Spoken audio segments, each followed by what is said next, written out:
In the given figure below lines L and M, तो L और M line जो है वो पैरेलल है। तो find the measure of angle 1, angle 2, 3, 4, 5, angle 5 equal to 118। अगर मान लीजिए ये एंगल अगर 118 है तो ये एंगल कितना होगा, लीनियर पेयर होने के कारण 62 हो जाएगा। और ये लाइन, दिस लाइन और दिस लाइन इज पैरेलल, तो ये एंगल कितना होना चाहिए, 118 होना चाहिए। तो यानी कि एंगल 1 कितना होना चाहिए, तो एंगल 1 जो है वो 118 होना चाहिए।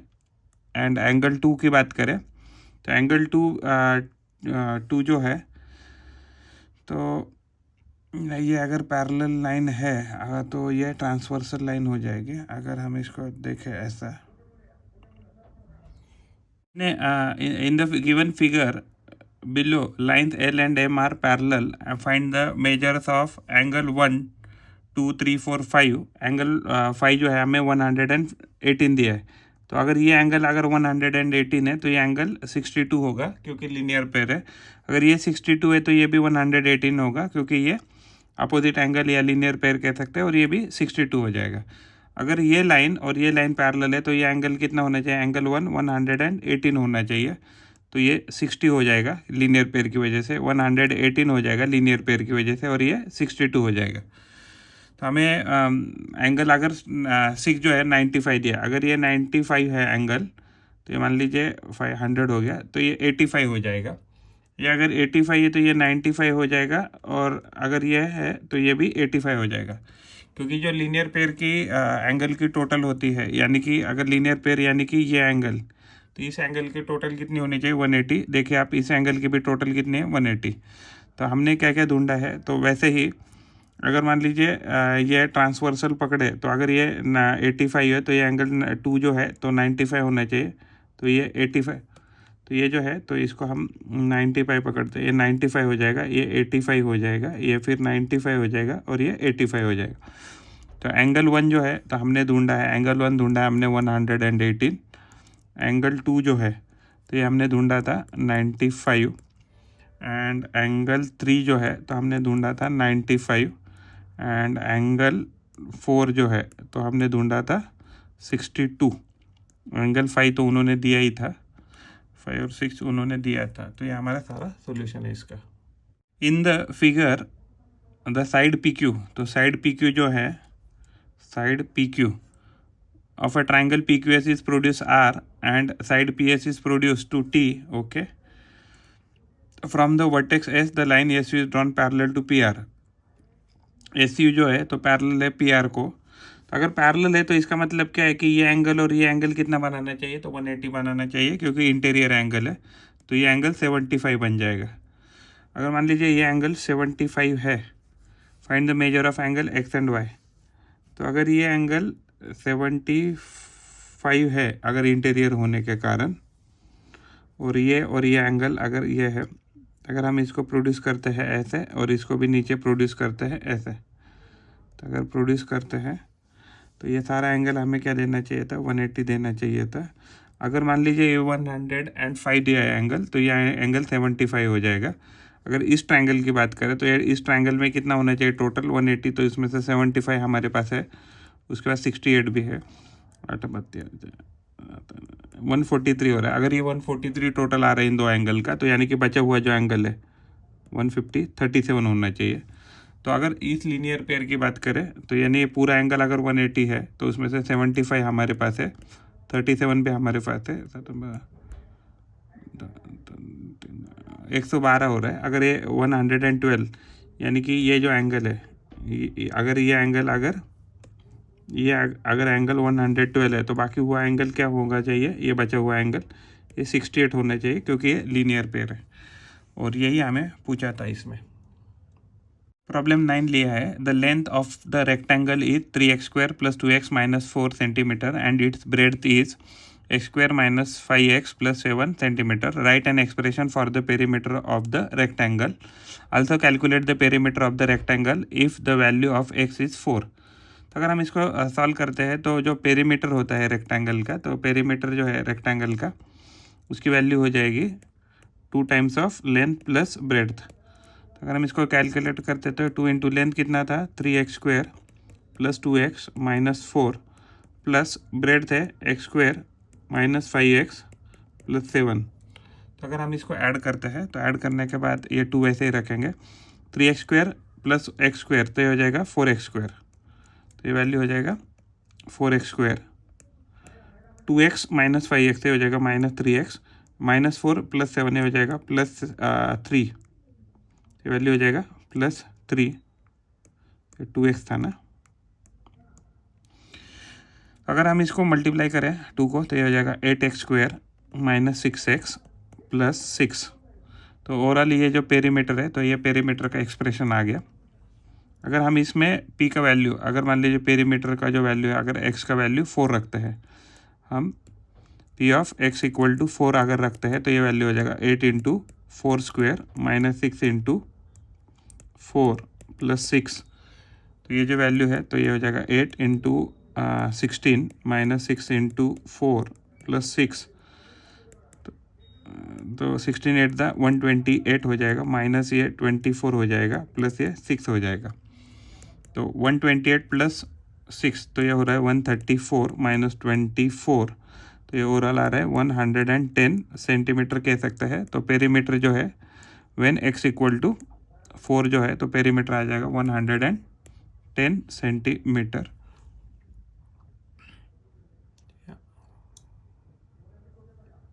Person travels 8 kilometre south. अगर मान लीजिए साउथ में कोई बंदा जा रहा है तो ये हमारा स्टार्टिंग पॉइंट पकड़ते हैं। तो अगर मान लीजिए ऐसा कुछ कंसीडर करते हैं तो ये बंदा साउथ में जा रहा है, ओरिजिन से मान लीजिए साउथ में जा रहा है तो 8 किलोमीटर जा रहा है by bicycle and then 15 kilometre to the east, यानी कि यहाँ से पर्टिकुलर 15 किलोमीटर वो ईस्ट जा रहा है, क्योंकि ये ईस्ट पकड़ रहे हैं हम, ये साउथ है, ये नॉर्थ है और ये वेस्ट है। ड्यू ईस्ट बाय बस, यानी बस से मान लीजिए 15 किलोमीटर आ गया। How far he is from the starting point. तो एग्जैक्टली ये देखिए, ये जो पर्टिकुलरली पाइथागोरस थ्योरम जैसे हो गया, अगर यहाँ से अगर ये डिस्टेंस देखें तो ये वैल्यू आ जाएगा। Also find the difference in the actual distance travelled by him and the distance that he has away from the point. तो अगर ये वैल्यू कितना है तो ये वैल्यू 8 है। तो अगर हम एक ऐसा ट्राइंगल प्रिज्यूम करें तो ये वैल्यू 8 है, ये वैल्यू 15 है, क्योंकि ये हमारा ओरिजिन था, ये हमारा साउथ है मान लीजिए, और ये हमारा क्या था, ईस्ट है। ऐसे ट्रैवल किया बनता है ना। तो एग्जैक्टली जो हाइपोटेनस है, यानी कि OE का जो डिस्टेंस है, OE का डिस्टेंस हम पाइथागोरस थ्योरम से निकालेंगे तो ये हाइपोटेनस कंसीडर करते हैं। तो OE का स्क्वायर क्या आ जाएगा, तो OE का स्क्वायर वैल्यू आ जाएगा OS का स्क्वायर प्लस SE का स्क्वायर। तो OS का स्क्वायर था 18 का स्क्वायर प्लस ये जो है वैल्यू SE, तो इसका वैल्यू हो गया 15 का स्क्वायर। 18 स्क्वायर हो जाएगा 64 एंड 15 का स्क्वायर हो जाएगा 225। तो ये वैल्यू आ रहा है तो 982, तो 289 जो है, तो जो हाइपोटेनस का स्क्वायर है ना ये, तो ये एग्जैक्टली क्या होता है कि ये OE का जो स्क्वायर है तो इसकी वैल्यू आ रही है 289, तो OE का वैल्यू रहेगा 17, क्योंकि ये 17 का स्क्वायर रूट है। तो हमें क्या पता है, ये एग्जैक्टली यहाँ और एक लाइन लिखना रह गया। तो ये लाइन था hypotenuse square is equal to perpendicular square plus base square. तो ये क्या है, तो ये पाइथागोरस थ्योरम है। तो अगर मान लीजिए बंदे ने कितना ट्रैवल किया, 8 + 15, तो डिस्टेंस ट्रैवल्ड कितना था, डिस्टेंस एग्जैक्टली ट्रैवल्ड था 8 + 15, 8 + 15 इक्वल टू 23 किलोमीटर होता है। बट एग्जैक्टली जो अवे है वो कितना अवे है पॉइंट, तो वो 17 किलोमीटर है। तो डिफरेंस कितना आ जाएगा डिस्टेंस का, तो डिफरेंस इज 23 माइनस 17, तो ये ओवरऑल वैल्यू आ रही है, तो ये ओवरऑल वैल्यू आ रही है 6 किलोमीटर। तो यानी कि जो एक्चुअल उसने ट्रैवल किया और वो कितना पॉइंट अवे है ओरिजिनल पॉइंट से, तो उसका वैल्यू है 6 kilometre. In the following figure prove that angle JKL, angle JKL कहाँ है, JKL यानी ये एंगल NML के बराबर है, NML। अगर NML यानी इस एंगल के बराबर है हमें दिखाना है। तो अगर हम इसमें दो ट्रायंगल लेते हैं तो यहाँ हम एग्जैक्टली एक पार्टीशन बनाते हैं। तो पहला हमने ट्रायंगल लिया है, तो ट्रायंगल हमने लिया है मान लीजिए 1 JLK हमने एक ट्रायंगल लिया है। और जो दूसरा ट्रायंगल है तो दूसरा ट्रायंगल है NLM, NLM, ये हमने ट्रायंगल लिया। तो इससे क्या हो गया कि मान लीजिए इसमें हम क्या अभी प्रूव करेंगे कि जो JL है, तो यहाँ जो JL है वो LN के बराबर है। तो ये क्या है, LN के बराबर है, तो ये गिवन है। और दूसरा क्या दिया है, ये जो एंगल जो है, angle JLK, angle JLK equal to angle क्या था, तो एंगल हम कॉन्ग्रुएंट कह सकते हैं या इक्वल भी कह सकते हैं। तो ये इक्वल किसके बराबर है, JLK के बराबर है NLM, एंगल NLM। तो ये क्या है, vertically opposite angle, vertically opposite angle है। एंड तीसरा क्या हमें पता है, हमें तीसरा पता है LK जो है साइड लेंथ, तो LK जो साइड लेंथ है किसके बराबर है, LK जो साइड लेंथ है वो LM के बराबर है, LM के बराबर है। तो इसका मतलब क्या हो गया कि ये ट्रायंगल और ये ट्रायंगल जो भी हमने कंसिडरेशन में किया है तो वो कॉन्ग्रुएंट है। तो अगर वो कॉन्ग्रुएंट है तो उनके एंगल भी क्या होंगे, तो इक्वल रहेंगे। तो इसका मतलब अगर हमें क्या प्रूव करने के लिए दिया था, JKL। तो अगर यानी कि हमने क्या लिया, फर्स्ट थर्ड, देखिए अगर यहाँ देखेंगे तो फर्स्ट थर्ड सेकंड, अगर फर्स्ट थर्ड सेकंड अगर हम ऐसे देखें तो इस एंगल को हम मान लीजिए नाम देते हैं, इस एंगल को मान लीजिए हमने 1 नाम दिया था और इसको हम कितना नाम देंगे, 2 सपोज। तो 1 से अगर हम जाएंगे 2 की तरफ तो यहाँ भी हमें उसको 1 देंगे, तो 1 से अगर हम 2 की जाएंगे तो ये इसको भी हम 2 देना पड़ेगा। तो ये एग्जैक्टली क्या हो जाएगा इससे कि ये जो दो ट्रायंगल है तो इसको भी हम 3 देंगे तो इसके भी 3 देंगे। तो इसका मतलब क्या है कि अगर हमारे दो ट्रायंगल अगर कॉन्ग्रुएंट है तो उनके जो एंगल्स है वो भी कॉन्ग्रुएंट हो जाएंगे। A lace of length 6/7 is cut into the pieces of length 12/21 centimeter. How many pieces of equal length are formed? देखिए ये एग्जैक्टली लेंथ कितना है, तो ये लेंथ है 6 × 7 + 6 / 7। तो ये वैल्यू था 48/7 है। तो अगर हाँ, तो ये 48/7 का जो है तो ये सेंटीमीटर का है लेंथ, और इसके हमने इतने टुकड़े किए, तो इसका मतलब क्या लिख सकते हैं, तो इसको हम लिख सकते हैं 48/7 इज डिवाइडेड बाय 12/21, ये लिख सकते हैं। तो इसको हम क्या लिखेंगे, तो इसको लिखेंगे 48/7 मल्टीप्लाइड बाय 21, ऊपर लिखेंगे 21/12 ऐसा लिखेंगे। तो ये जो है तो ये वैल्यू कटेगी यहाँ से, 7 × 1 = 7, 7 × 3 = 21, 12 × 1 = 12 एंड 12 × 4 = तो ओवरऑल ये वैल्यू आ रही है 12। तो यानी कि इसके जो है 6 कंप्लीट एंड 6/7 जो सेंटीमीटर का जो लेंथ था, तो उसको हमने अगर 12/11 सेंटीमीटर के पीसेस में अगर कट किया तो टोटल हमारे कितने पीसेस बन रहे हैं, तो हमारे इसके 12 जो है तो 12 इक्वल पीसेस बन रहे हैं। In the following figure name the pairs of interior alternate angle. तो इंटरनल अल्टरनेट एंगल बोले तो यहाँ एक एंगल ये हो जाएगा और एक एंगल ये हो जाएगा। तो फर्स्ट का सॉल्यूशन जो है तो उसका आंसर हो जाएगा एंगल ANP एंड एंगल क्या है, तो ये एक कॉन्ग्रुएंट एंगल है, एंगल NPD के बराबर। और दूसरा एंगल कहाँ है, तो दूसरा एंगल यहाँ है, मान लीजिए ये यहाँ से यहाँ, तो ये जो है तो इस एंगल का नाम लिख सकते हैं angle BNP is congruent to angle NPC, angle NPC। ये हमारे क्या हो गए, pairs of interior alternate angle हो गए। अभी हम सेकंड क्वेश्चन लेते हैं। तो सेकंड क्या था, pairs of exterior alternate angle. तो pairs of exterior alternate angle, पहला एंगल तो ये हो जाएगा और दूसरा एंगल ये हो जाएगा। तो ये एंगल हो जाएगा angle MNA is congruent to angle DPQ, और दूसरा जो एंगल है तो दूसरा एंगल हम तो दूसरा एंगल ये कह सकते हैं, तो ये एंगल जो है तो ये भी एक्सटीरियर एंगल है, तो ये एंगल हो जाएगा angle M N B. Angle M N B is congruent to angle Q P C, angle Q P C. तो अभी हम थर्ड का सॉल्यूशन देखते हैं। तो थर्ड का सॉल्यूशन देखते हैं, तो पेयर्स ऑफ करस्पॉन्डिंग एंगल। तो देखिए करस्पॉन्डिंग एंगल यानी कि ये जो लाइन का ऊपर का एंगल है और लाइन का ऊपर का एक साइड का एंगल है वो क्या हो गए, करस्पॉन्डिंग एंगल हो गए। तो ये करस्पॉन्डिंग एंगल हो गए angle M N A and angle क्या हो गया एन पी सी। और दूसरा जो लाइन के नीचे वाला एंगल है, मान लीजिए ये एंगल है और ये एंगल, तो ये भी करस्पॉन्डिंग एंगल है, तो इसको लिख सकते हैं angle A N P and angle C P Q, angle C P Q या क्यू पी सी भी कह सकते हैं, सी पी क्यू। तो ये हमने वन साइडेड के निकाले हैं।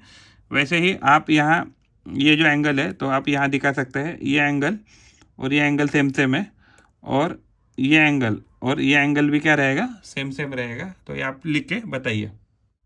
Evaluate the expression 36 into -6 square multiplied by 3 square divided by 12 cube multiplied by 3⁵। तो अगर हम इसको सॉल्व करते हैं तो ये जो ऊपर है 36, तो उसको लिखेंगे हम 6 स्क्वेयर मल्टीप्लाइड बाई -6 का स्क्वायर करेंगे या +6 का स्क्वायर करेंगे तो सेम वैल्यू, तो ये 6 स्क्वायर लिखेंगे।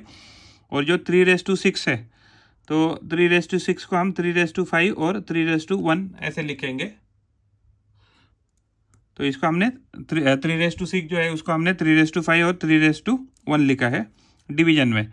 ये जो 12 क्यूब है तो 12 क्यूब को हम क्या लिखेंगे, 4 का क्यूब 6 का क्यूब लिखते हैं, 6 का क्यूब मल्टीप्लाइड बाई 2 का क्यूब, तो 6 क्यूब मल्टीप्लाइड बाई 2 क्यूब लिखते हैं। और ये 3⁵ ऑलरेडी है तो 3⁵ हमने लिखा। तो ओवरऑल ये क्या हो जाएगा, तो अगर हम यहाँ देखें 3⁵ वैल्यू कट जाएगा, 6 का क्यूब और यहाँ 6 का स्क्वायर कट गया।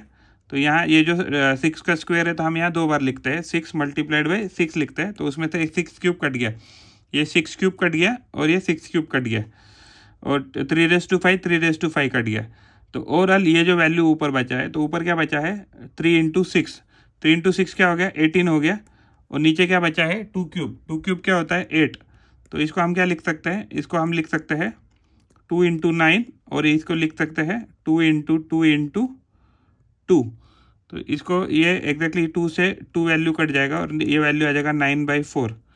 तो ओवरऑल जो है वैल्यू तो ये आ जाएगा 9/4, जिसको हम 3 स्क्वायर डिवाइडेड बाई 2 स्क्वायर लिख सकते हैं, या अदरवाइज 3/2 ब्रैकेट स्क्वायर ऐसे भी लिख सकते हैं। A ladder 25 meter long reaches a window of a building 20 meter above the ground. Determine the distance of the foot of a ladder from the building. तो एग्जैक्टली अगर हमने ये निकाला एक राइट एंगल ट्रायंगल, तो ये हाइट हमें कितना दिया है 20 मीटर, और ये जो लैडर है 25 मीटर का दिया है। तो 25 metre long reaches window of 20 बराबर लिखा है। तो हमें क्या पता है, हाइपोटेनियस का square equal to perpendicular square plus base square है। तो हमारे पास ये मान लीजिए परपेंडिकुलर है और ये हमारे पास हाइपोटेनियस है। तो हमें क्या पता है, hypotenuse square minus perpendicular square, तो हमें ये बेस स्क्वायर आ जाएगा, बेस यानी एक्स पकड़ा है हमने। तो ये जो केस है तो परपेंडिकुलर का स्क्वायर क्या आ जाएगा 25 × 25 क्या हो जाएगा 25 का square minus 20 square equal to base square. तो इसको क्या लिख सकते हैं, a square minus b square है, तो a square minus b square को क्या लिख सकते हैं a minus b into a plus b, इस फॉर्मेट में लिखेंगे। तो ये वैल्यू आ गई 5 और ये वैल्यू हो गई 45 इक्वल टू बी स्क्वायर। तो अगर हम स्क्वायर रूट निकालें तो ये जो वैल्यू है 45, तो इसको लिखेंगे 5 × 9 इक्वल टू बी स्क्वायर। अगर हम इसका स्क्वायर रूट निकालें तो ये जो दो चीज़ें हैं इससे तो 5 स्क्वायर आ गया और इसका जो स्क्वायर रूट है वो 3 है, तो ओवरऑल जो बेस का वैल्यू है वो आ गया 15। तो ओवरऑल ये जो वैल्यू 15 आ गया।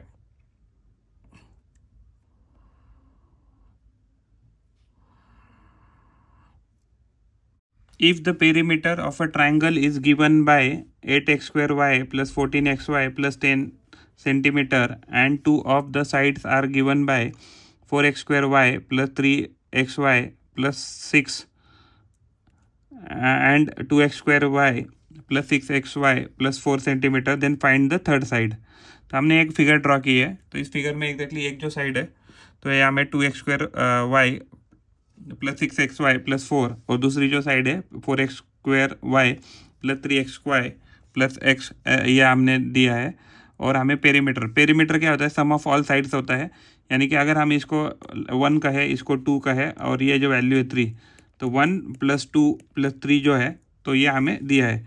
लेकिन 1 और 2 का टोटल अगर हम करते हैं 2x square y plus 4x square y, तो ये वैल्यू कितना आ जाएगा, तो ये वैल्यू आ जाएगा 6x square Y, 6xy plus 3xy, तो ये कितना हो जाएगा 9xy आ जाएगा, प्लस 4 एंड प्लस 6, तो ये वैल्यू आ जाएगा प्लस 10 आ जाएगा। और जो थर्ड साइड है हमने क्या प्रिज्यूम किया, इसको हमने इसको x प्रिज्यूम किया है। और ये किसके बराबर है, तो ये बराबर है, पेरीमीटर दिया है 8x स्क्वायर वाई, पेरीमीटर कितना है, तो पेरीमीटर है 8x square y plus 14xy plus 10, इसके बराबर है। तो अभी हम इस साइड क्या करेंगे, माइनस 6x स्क्वायर वाई करेंगे, यहाँ भी माइनस 6x स्क्वायर वाई करेंगे, यहाँ माइनस 9xy करेंगे, यहाँ भी हम माइनस 9xy करेंगे, यहाँ हम माइनस 10 करेंगे, यहाँ भी हम माइनस 10 करेंगे। इससे क्या हो जाएगा, ये वैल्यू कट जाएगा, ये वैल्यू कट जाएगा, ये वैल्यू कट जाएगा, और यहाँ क्या बचेगा, यहाँ राइट हैंड साइड में सिर्फ x बचेगा। अगर आप लेफ्ट हैंड साइड में देखेंगे तो 8x square minus 6x square Y, ये हो जाएगा 2x square Y, 14xy minus 9xy, ये हो जाएगा plus xy plus 5xy plus 10 minus 10, तो ये वैल्यू कट के यहाँ 0 आ जाएगा। तो हमें यही पूछा था कि थर्ड साइड कितना आएगा, तो थर्ड साइड आ जाएगा 2x square y plus 5xy, तो ये ओवरऑल इसका सॉल्यूशन है।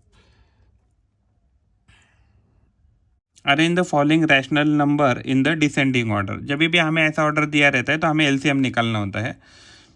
तो जो डिनोमिनेटर है, तो डिनोमिनेटर का एलसीएम 20 आ रहा है। तो जो फर्स्ट नंबर है -4/5, इसको 20 करने के लिए हम क्या करेंगे, प्लस 4/4 से मल्टीप्लाई करेंगे, तो ये नंबर बन जाएगा -16/20। जो सेकंड नंबर है -1 डिवाइडेड बाई 5 जो है, इसको 20 करने के लिए हम 4/4 से मल्टीप्लाई करेंगे, तो वैल्यू हो जाएगा -4/20। जो थर्ड नंबर है -5 डिवाइडेड बाई 20, तो ओवरऑल ये तो ऑलरेडी 20 है, तो इसको कुछ करने की ज़रूरत नहीं है। तो ये हमारा नंबर 1 हो गया, मान लीजिए ये नंबर 2 हो गया और ये नंबर 3 हो गया। अभी फोर्थ नंबर जो है वो कितना था, -3/10। -3/10 है, इसका अगर एलसीएम 20 करना है तो इसको 2/2 से मल्टीप्लाई करेंगे, तो हो जाएगा -6/20। तो इस केस में अगर हम देखेंगे तो जो सबसे छोटा नंबर रहेगा निगेटिव, वो सबसे बड़ा रहेगा। हमें डिसेंडिंग बोला, यानी कि डिसेंडिंग, यानी कि सबसे बड़ा जो नंबर है सबसे पहला लिखना है। तो सबसे छोटा वैल्यू क्या है, -5/20, तो -5/20 जो है तो ये सबसे बड़ा रहेगा और ये सबसे बड़ा नंबर है। फिर उसके बाद जो है, तो नहीं उसके पहले -4 भी है, तो ये वैल्यू हो जाएगा। तो ये -4 का वैल्यू कहाँ था, -1/5, तो ये जो -1/5 है सबसे बड़ा है। और उसके बाद जो है तो -5/20, तो इसके बाद देखेंगे तो -4/5 के बाद -5 है, तो -5 वाला कौन सा नंबर है, तो -5/20 ही नंबर है, -5/20। उसके बाद -4 हो गया, -5 हो गया, तो उसके बाद -6 था, तो ये था -6/20। -6/20 कौन सा नंबर है, -3/10 नंबर है। और उसके बाद जो है वो नंबर है -16/20, यानी कि -4/5। तो हमें यही पूछा था असेंडिंग में रखने के लिए, तो ये हमने उसको असेंडिंग में रख दिया। आपको क्या करना है, एलसीएम एक साथ करना है, और जो निगेटिव में सबसे जो छोटा नंबर रहेगा वो सबसे बड़ा नंबर रहेगा वैल्यू में। The square of a diagonal of a square is 1250। The square of a diagonal of a square. तो देखिए एग्जैक्टली क्या होता है कि जो स्क्वायर होता है किसी भी जो डायगोनल होता है किसी भी स्क्वायर का, तो उसकी वैल्यू होती है साइड लेंथ मल्टीप्लाइड बाय √2। तो हमें क्या दिया है, a√2 ऑलरेडी ये जो डायगोनल रहेगा उसका स्क्वायर करने के बाद ये वैल्यू कितनी आ रही है, 1250 आ रही है। तो अगर हम इसका स्क्वायर करें दोनों साइड तो ये हो जाएगा a² multiplied by 2 equal to 1250, ये वैल्यू गिवन है। हम यहाँ 2 से डिवाइड करेंगे, इसको भी 2 से डिवाइड करेंगे, तो 2 से डिवाइड करने का यहाँ a² रह जाएगा, ये वैल्यू कट जाएगा। साई के साथ 12 बेदूने 4 1 2 625 आ रहा है। तो 625 किसका स्क्वायर है, तो ये 25 का स्क्वायर है। इसके लिए आपको स्क्वायर और स्क्वायर रूट भी पता होने चाहिए। तो हमें यही पूछा था, find the length side of the square. तो लेंथ कितना आ जाएगा उसका, 25 आ जाएगा। तो 25 अगर मान लीजिए अगर निकलते भी थे डायगोनल, तो डायगोनल क्या आ जाएगा, डायगोनल जो था वो उस पर्टिकुलर ये तो इसका वैल्यू था a√2, यानी कि 25√2 25√2 जो है, तो ये डायगोनल का साइड था, और उसका अगर स्क्वायर करेंगे तो हमें क्या वैल्यू मिलेगा, 1250 मिलेगा। तो ये हमारा सॉल्यूशन है इसका। Find the 4 rational number between -7/9 and -12। तो जब भी हमें ऐसा कुछ नंबर दिया है तो हम उसका दोनों का एलसीएम सेम करेंगे। तो ये जो -7/9 है, तो इसको हम 2/2 से मल्टीप्लाई करेंगे, तो ये वैल्यू आ जाएगा -14/18।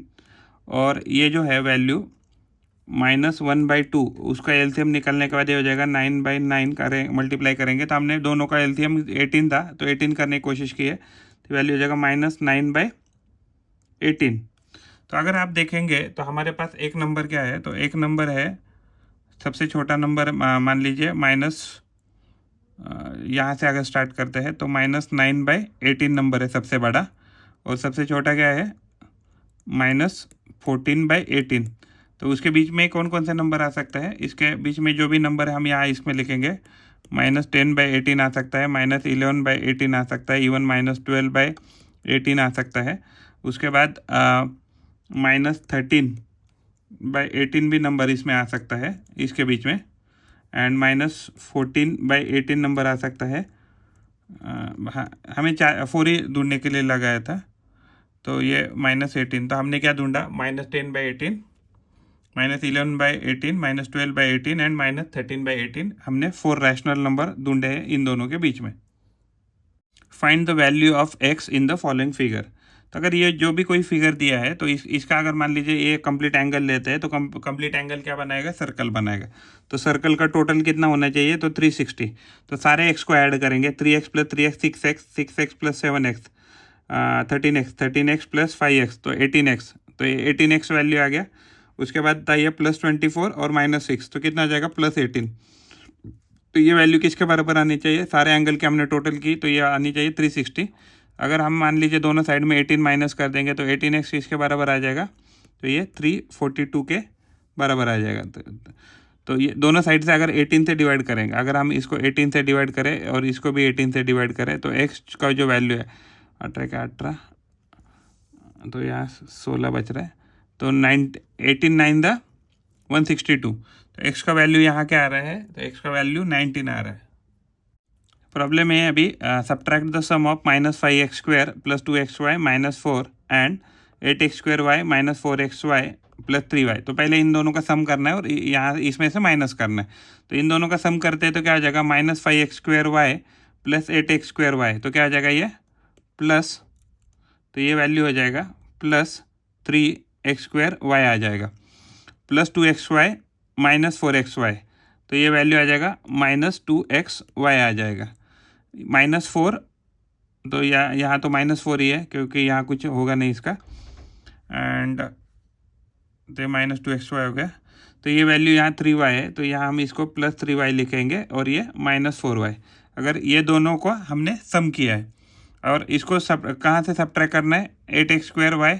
तो अगर हम इसको यहाँ लिखें तो ये क्या हो जाएगा, 8x² y -4x y -8y + 11, ऐसा वैल्यू दिया है। तो इसमें से हमने सब्ट्रैक्ट किया। जैसे हम सब्ट्रैक्ट करते हैं तो जो भी प्लस वाला वैल्यू है तो वो अपने आप क्या हो जाता है, प्लस वाला वैल्यू अपने आप माइनस हो जाता है, और जो माइनस वाला है प्लस वाला हो जाता है, जो प्लस वाला है वो माइनस हो जाता है, जो माइनस वाला है प्लस वाला हो जाता है। तो -8x² y -3x² y, तो ये हो जाएगा -11x² y -4xy + 2xy हो जाएगा -2xy -8y -3y -11y +11 +11 +4 तो हो जाएगा +15। तो ये हमारा इसका सॉल्यूशन आ जाएगा।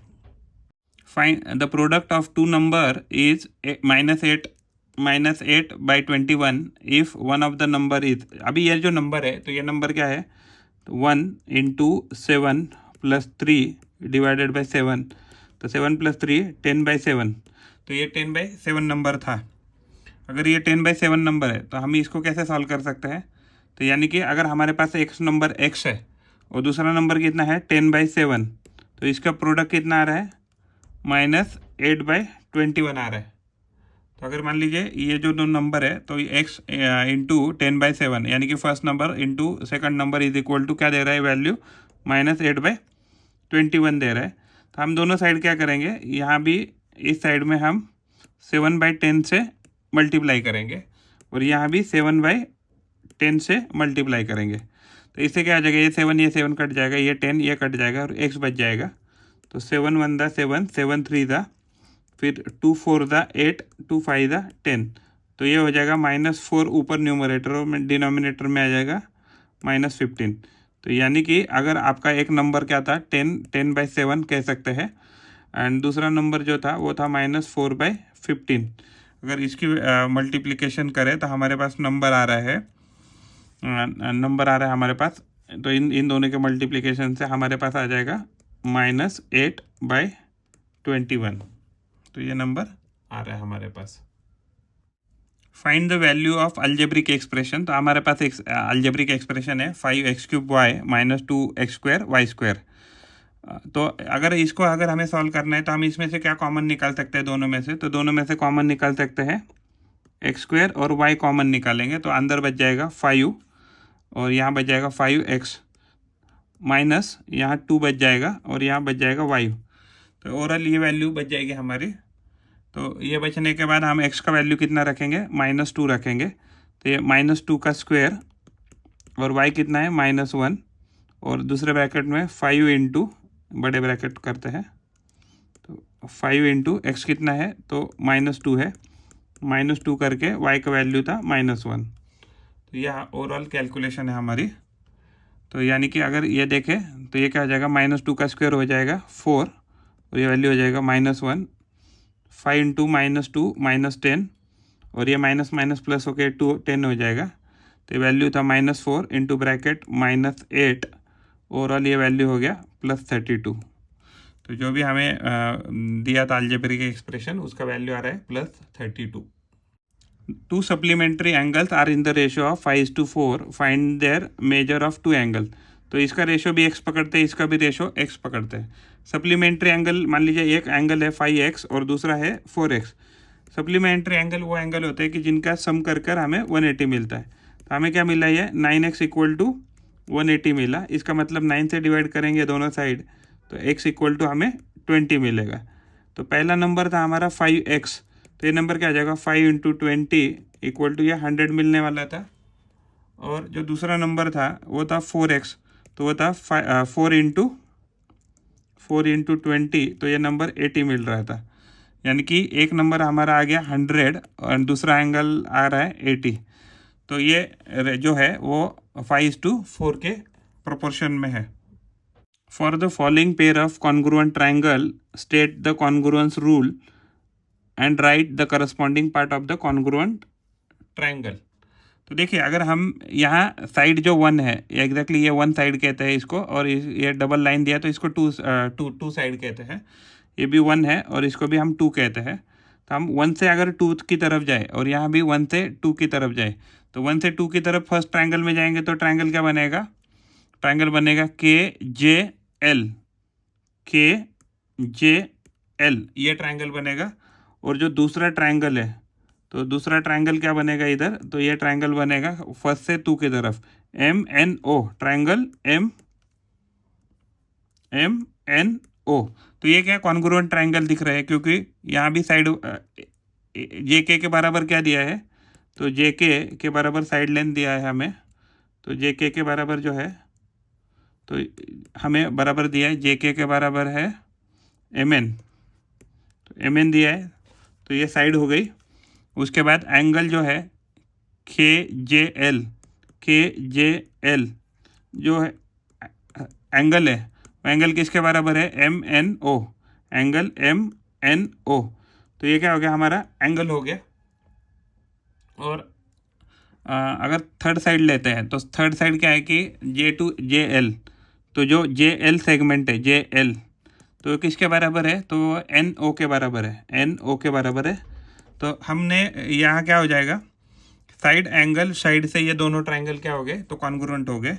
तो इसमें हम कह सकते हैं, तो अगर हमें करस्पॉन्डिंग अगर साइड लिखना है तो K J equal to M N लिख सकते हैं, एंड इसमें J L equal to N O लिख सकते हैं, and K L equal to M O कह सकते हैं। और angle K equal to angle क्या आ जाएगा, M, angle K equal to angle M कह सकते हैं, and angle J equal to angle N कह सकते हैं, and angle L equal to angle O कह सकते हैं इसमें। तो ये करस्पॉन्डिंग हमें एंगल और साइड दोनों लिख दिए इस ट्रायंगल के। Copy and draw the reflection of the given figure with dotted line as a mirror image. तो देखिए, अगर इसका मिरर इमेज बनाएंगे तो ये लाइन ऊपर से नीचे जा रहा है, तो ये भी ऊपर से नीचे जाना चाहिए। उसके बाद ये लाइन ऊपर जाना चाहिए, तो ये भी ऊपर जाएगा। उसके बाद ये जो है फिगर, तो यहाँ से डायरेक्टली 1 और 2, तो यहाँ 2 से डायरेक्टली यहाँ टच करना चाहिए। और फिर ये साइड इधर आ गया सेम टू सेम। फिर उसके बाद ये साइड नीचे तक जा रहा है, फिर ये साइड यहाँ तक जा रहा है, यहाँ से ये ऊपर जाएगा, फिर ये ऐसे नीचे जाएगा और ये ऊपर जाएगा। हमें पूछा था कि मिरर इमेज बनाइए, तो हमने उसका मिरर इमेज बना के दिखा दिया। ये हल्का सा गलत लग रहा है, हल्का सा, तो इसको ये एग्जैक्टली ये डायरेक्टली नीचे तक है ना, तो ये ऐसे जाना चाहिए था।